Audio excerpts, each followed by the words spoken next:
Welcome to the Foundry, where leaders are forged daily. And now your host, George Roberts.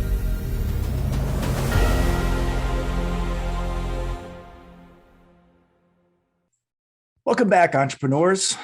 Today we have Jorge Abreu, founder of J&T Construction and Elevate Commercial Investment Group. Welcome, George. Thank you for having me, George. All right. It's great to have the interview of George and George. Why don't you start us off by telling us the story of who is Jorge Abreu? Yeah. So let me see where to start, right? Usually start somewhere in my college years. So I was studying to be electrical engineer. Not really sure why, other than I was good at numbers. So I kind of went down that path, but somewhere in the middle, I realized I did not want to be an engineer. And I started looking, I knew I wanted to start my own company and build something greater than myself. Just wasn't sure what. So I started reading up, and, back then you had to actually go and get books and read them there or purchase them at home. You couldn't just find everything on the internet. And I kept coming across real estate investing, with especially when looking up other successful individuals. They either built their wealth through real estate investing, or they kind of took it to the next level using real estate as a tool. So I started digging in and trying to find out, okay, so how do you become a real estate investor? And came across a coach, went ahead and became a mentor, took them on as a mentor, and started doing deals right away. Ended up graduating with my degree and went to go work for UPS in their engineering department. But at the same time, I was doing real estate on the side, finally to where I was doing enough that I decided to quit my W-2 and go all in full time. That was, I think 15 years ago now. And at first it was single family homes, doing a lot of wholesales, fix and flips. When the market kind of turned, I started doing more holds versus the fix and flips. Purchased a lot of deals really cheap and started holding them, but I didn't like the property management side of it, especially at that point where, I was doing single family homes and fourplexes. I think we had an 8plex. It was still me doing a lot of the work and having to collect the rents and all that stuff. So as soon as the market heated back up, I went ahead and sold everything and went back to the fix and flips and wholesales. My goal was always to scale that. So it was a constant grind of scaling and trying to get high volume. That's what made me start the construction company. So had issues finding good contractors, decided that I had enough experience to go ahead and start that. And it did work. It definitely helped us scale. We were doing maybe 40 to 50 fix and flips and over 100 wholesale deals per year. I was starting to get a little worn out though. It's a ton of work on the single family, a lot of transactions. And then the construction company was also growing at the same time. So I was spread pretty thin. And then somebody introduced me to multifamily syndications. And before that, I didn't realize you could take down a multifamily property by syndicating it and bringing all these investors together. So it blew my mind. Essentially did the same thing I did with single family, right? I found a coach, took on a mentor, and figured out how to do multifamily syndications. And that was about maybe 4 years ago. And then at first I tried doing the single family and the multifamily, and I realized once again I was being stretched too thin. So I tilted all my focus towards multifamily. That was with the construction company and also the investments.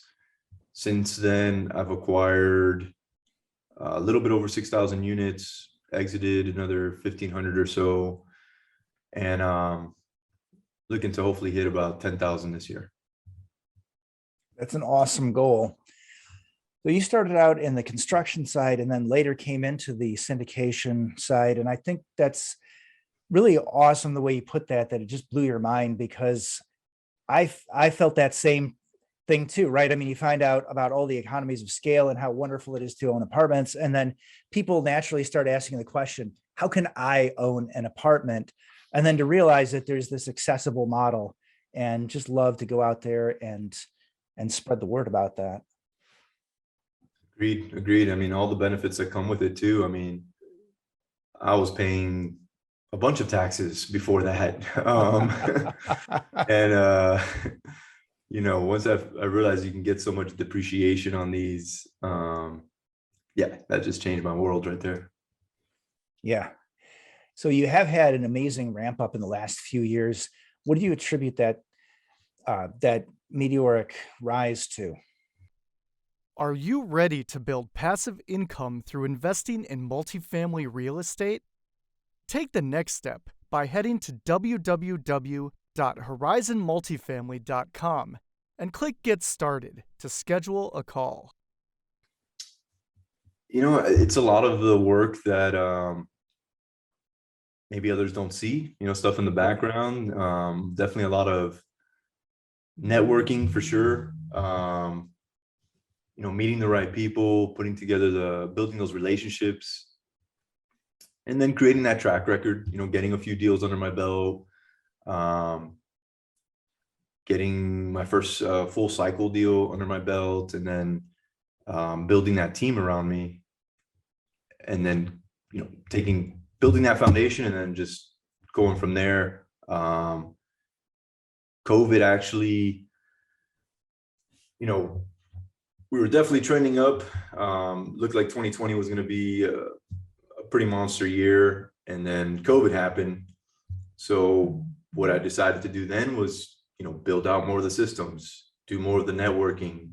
So I think 2021 was definitely our biggest year. And then looks like 2022 is trending upward as well. I love it. All the people I know that I consider successful have used this pandemic to their advantage. And I think it's been really amazing. To the people who started binge watching The Big Bang Theory, life is about the same. But to people who put that extra time into entrepreneurship, I think those dividends are just amazing. So yeah, all about that work that nobody sees.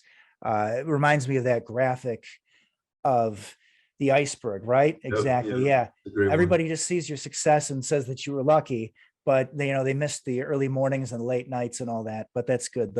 Those of us who are in the business, we know the work that you've been putting in. So then let's talk about one of those. Let me back up a little bit. Let's talk about one of those acquisitions. Yeah, actually, probably goes well with what you just said as far as COVID. And so the craziest acquisition I've had was, we had a deal set to a big deal. It was a 850 unit in Oklahoma City, set to close so what I remember when I think back on COVID is I was actually out checking on one of our properties, and the NBA just shut down, right? And that's when things seemed like it was getting real. Well, 2 weeks after that, so like 2 weeks from that date, I was set to close this 850 unit. Well, as soon as that happened, I think the bank was the first to back out. Then we had a big equity check, single check writer. They ended up backing out. So we battled it. We battled to find somebody else to take their spots. We got several extensions from the seller. We grinded it out for months trying to get the deal closed, and we actually lined up the lender and lined up the equity and everything again. And then we just needed the seller to give a little bit, and then they weren't willing to give. Finally, it fell out of contract, and we were set to lose quite a bit of earnest money on that deal. And then we kept with it and ended up bringing it back. So that might have been April, right? April 2020. Then in December, I believe, is when we put it back under contract with the seller, giving us the credit of our deposit. And we ended up closing it, I want to say it was like May of 2021. We changed the entire structure and business plan. So originally we were going to buy this, raised, typical value add. We're going to raise the rents and do retail. But the way we made it work when we came back to it was actually turning it into a tax credit. So a LIHTC property and getting the tax certificates. So we paid a bit more for it, second round. But with the tax credits, it made 100% sense. And yeah, we're about to get a couple months from now, and tax credit will be in place and would be executing on the business plan. So exciting. So for people that may not be as aware of LIHTC, tell us how that works. That is a much more complex deal. That's definitely not something that a person pursues the first time out. So maybe some of the newer people could. No, absolutely. I mean, this would be our first one too. So we co-GP'd with somebody that's pretty much all they do. Partnered up with them so that we can, learn as we go. But yeah, I mean, it's definitely, usually you see it a lot with new construction. It's actually kind of rare where, at least I think it's rare. I haven't seen it a lot when you take an existing multifamily and then turn it into LIHTC.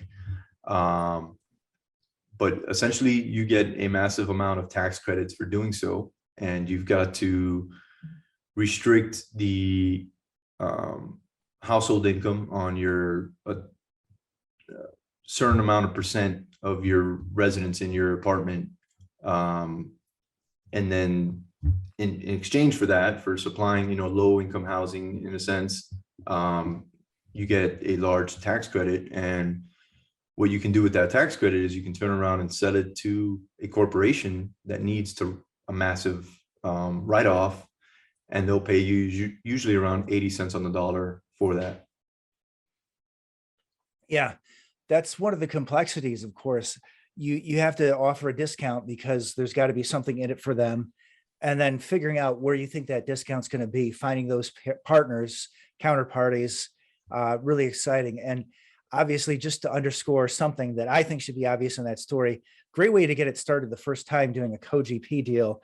Obviously, the best way to do any type of deal the first time is with some experienced partners. I've looked at LIHTC, haven't pulled the trigger, but it's a very interesting thing. And then what goes hand in hand with that is then you've got your land use restriction agreement, the LURA, which is going to tell you how long you have to keep those rents low, and whether, I think you got two thresholds. I think one is 40% and the other is 60%. And all that, I think, plays into getting the deal done. But maybe you could talk a little bit about,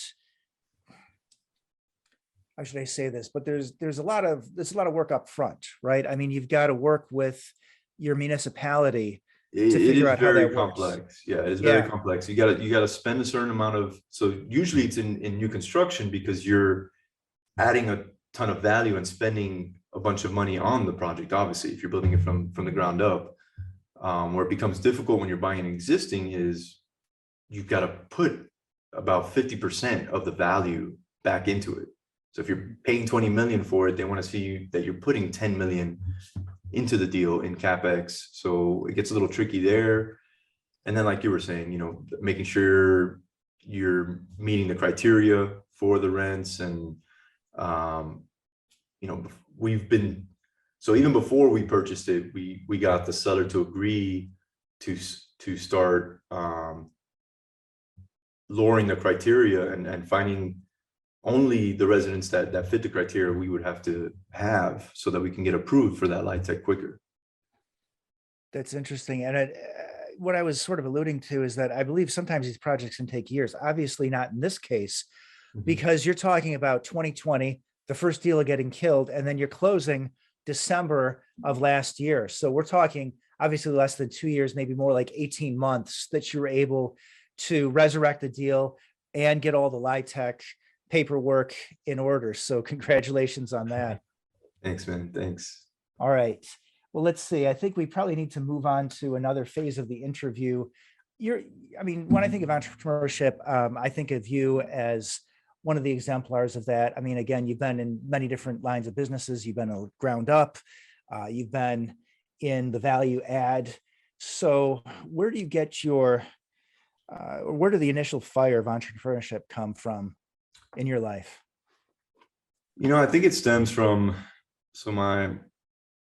both my parents are Cuban. They came to the States in their teenage years. They came by themselves without their parents. Their parents sent them when Castro took over. I don't know if everybody's familiar with that, but they called it the Peter Pan, where thousands of children were sent away. So, they came here with literally nothing, barely any family here. And I've seen some of my uncles, my father was an entrepreneur. I think it's just that drive, coming from somewhere else and just coming from nothing and being able to come here and build your own business. I just saw that growing up, and I think it got engraved in me at some point. One of my uncles actually owned apartments, and I didn't even think about that till I was already into the apartments. I actually think it was a podcast. Somebody asked me a question. I thought back and I'm like, yeah, I used to actually go with him to his apartment sometimes. And he had one right by my grandmother's house. So I don't know, maybe, those little things that you don't even realize are getting engraved in you while you grow up. Yeah, awesome. And I know that in my case, I ended up, in a matter of speaking, in finance over here in the multifamily space. Before this, I was a data scientist in finance. And that's where my dad came from. I actually started out as a biologist. And it's funny. It's just like one day I got up and I realized, wait a second, I'm in finance, just like my dad, even though I thought I was going to go on a completely different trajectory in life. But the apple does not fall far from the tree. That is true. Yeah, awesome. But beautiful story about, I think a lot of people, especially if you grow up here, may not realize just what a wonderful opportunity it is to have all this freedom and to be able to launch a business. And then, coming from that background, obviously, my immigrant experience in my family is a little further back, but every time I hear those stories, it just lights me on fire with pride for all that this nation has to offer. We really don't realize how amazing it is. You could just go out and start any business you want, and we have so much economic freedom. Yeah, it's definitely a lot we take for granted. Yeah. Well, so along the way, obviously, you are running multiple organizations. You ramped up in a huge way. What's the most important lesson in leadership you learned along the way? I think the most important thing is, so I mentioned how I was stretched pretty thin, and I was, at first I tried continuing to do the single family, and I didn't even mention within my construction company, I had different branches. Like I had a roofing department, I had a new construction, then I had commercial tenant build out, I had multifamily renovations, custom residential homes, and I was just stretched way too thin, and I started going back to what got me started was reading, right? I mentioned reading books, so and taking in knowledge at some point I stopped doing that. I got so into the day-to-day and the grind, I stopped learning in a sense. And I went back and started reading more books, and can't exactly mention which one, but focus kept coming up in those books, right? Like where you focus is where your energy goes. I know Tony Robbins says that a lot. And it kind of finally snapped. And once I started focusing on multifamily, like I knew that's what I wanted to do. Things just took off from there. So I would say just, there's a lot of noise out there, especially now with social media and, everybody portraying how successful they're doing in e-commerce and mobile home parks and this and that. And, all these shiny stuff. You need to pick something. You need to focus on it. You need to conquer that.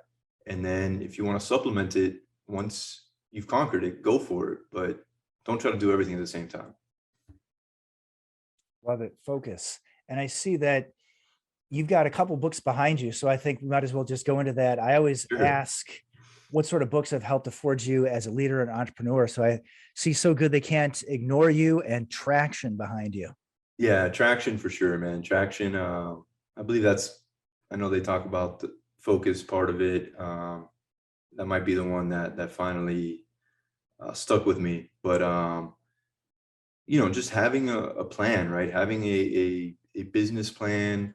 And there was so many years where I was just hiring individuals to fill that spot, right? And not really thinking about it, and not thinking about what team member is best for what position. You can have somebody on your team that maybe isn't excelling at what they're doing, but it's because they're in the wrong spot. And if you really just take a second and kind of break it down, and I've learned throughout the years that it's the person is more important. If they meet your morals and your core values, I'm not saying you got to make a position for somebody, because you never want to just make something up because you got nowhere to put them. But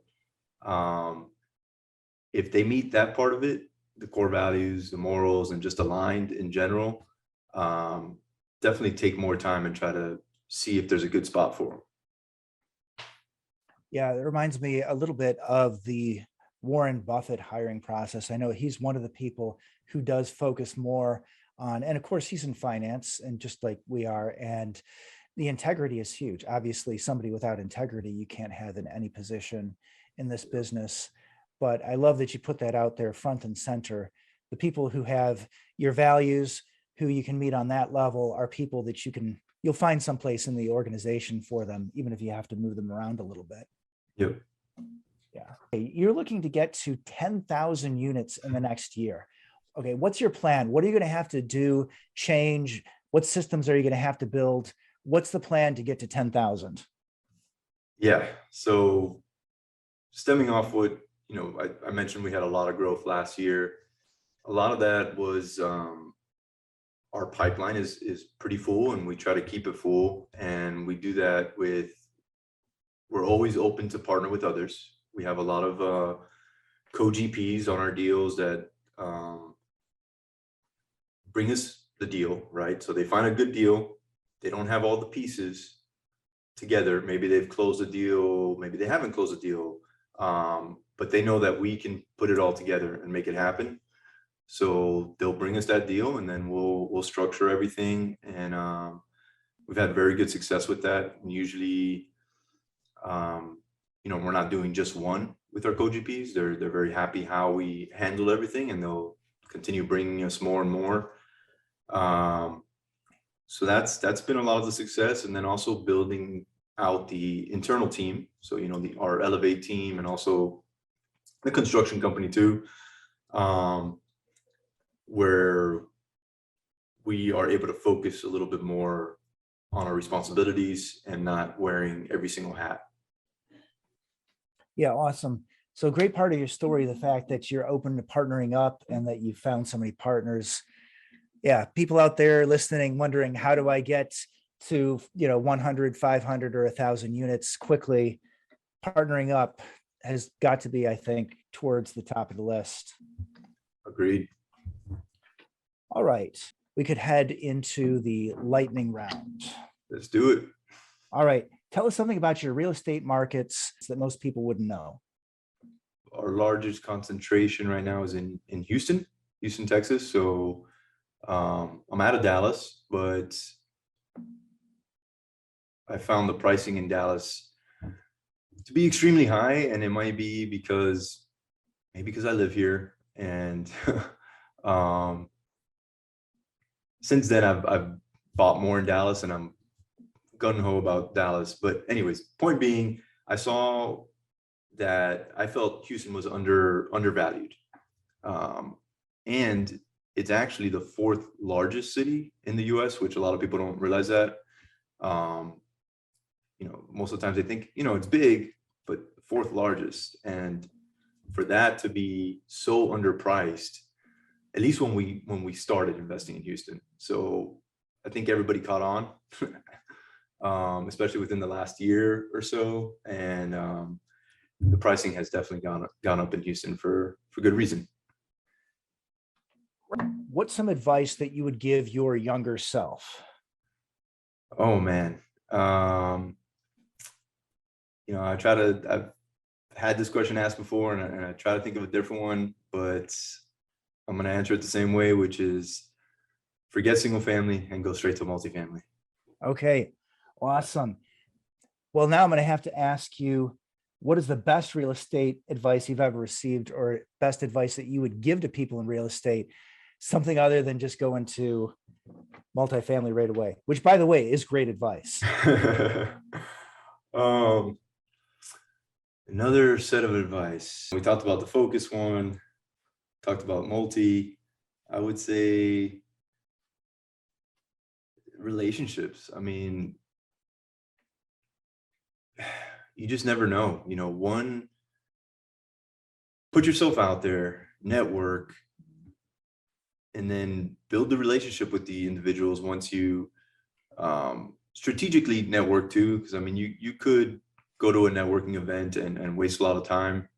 I usually know who I want to meet and who I want to get in front of when I go to a networking event, and then nourish that relationship and build it. One equity partner in this business can take you to the next level. I mean, I've seen it with several different companies. We've definitely had some that have helped us get to where we are now. So, yeah. Okay, so now let's switch it up a little bit. I got these question cards here. You can tell me when to stop cutting the deck. We'll take something out at random. Stop there. All right. If you could master one instrument, which would it be? Guitar. All right. I love it. Guitar. Yeah, just as we were about to get started, my guitar fell over. So after this interview, I'm gonna have to walk over and make sure the old Fender's in good shape. Yeah, so can you help me with that? Master the guitar? Sure, yeah. Next time we meet up. I used to be quite good at it, but then I got very good at earning money, and I found myself getting a little stretched. Yep. I feel you. All right, so back to the serious questions. What's the worst real estate advice you've ever received? Or maybe tell us about a misstep that you see other people making that you would like to help them avoid. Oh, what first comes to mind is I've already kind of mentioned with the whole focus thing, but I'll put it back out there. Like, even within real estate investing, so there's so many different asset classes, and everything looks good and everything looks sexy, and everybody's making money in each of them. I would say pick the one that you feel you can add the most value to, and really double down on it, and don't let others distract you. Look, I'm constantly getting deals thrown at me for storage, mobile home parks, commercial like warehouse, and it all sounds great, but I know my multifamily in and out. You know, that's where I feel the most comfortable. I'm not saying that I won't do other investments. I'm actually looking really hard at some mobile home parks right now, but I've mastered, I don't want to say I've mastered the multifamily, but I've built a good system going with the multifamily where I feel like that can keep going. I've got my team, and you know, I could put a little bit of my energy towards something else now, but get there first. How can listeners reach out to you? Easiest way is, you know, I've got a ton of free content and contact information on my website. So elevatecig.com. So it stands for Commercial Investment Group, elevatecig.com. I've got events on there. I've got resources, all types of stuff. And if they shoot me over an email and tell me that they listen to this podcast, I will send them a stack of more free content. And that's my first name, George, or Jorge, Jorge, at elevatecig.com. And then one final, send us out with your favorite success-oriented quote. Oh man, I don't know a lot of quotes by memory. Okay. You've got a lot of great stuff back there. Now that might be covered up with my Foundery icon when this goes on. You know, I like what he's looking at it. Yeah. I don't know if Grant Cardone is the original one that said that, but you know, if it has one door, rent it. If it has many doors, own it. I mean, to me, that's a pretty good one. I love it. If it has one door, rent it. If it has many doors, own it. Own it. Good one. All right. Well, thank you so much, George. Awesome interview. All right. Thank you. It was fun.